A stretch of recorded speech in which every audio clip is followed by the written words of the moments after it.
जख्मों की इतनी औकात नहीं कि हमें कोई दर्द दे। यहाँ हर शिव भक्त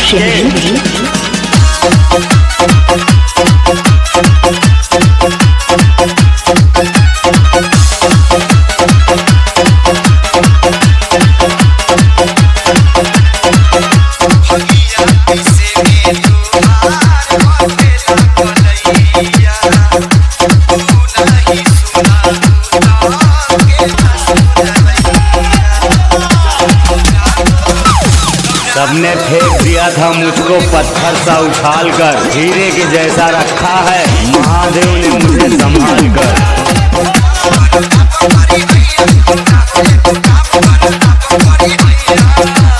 Amit High-Tech, Amit High-Tech, Amit High-Tech, Amit High-Tech.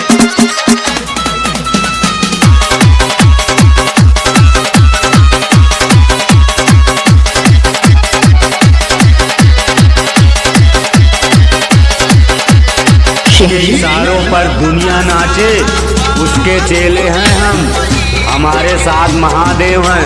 कौन से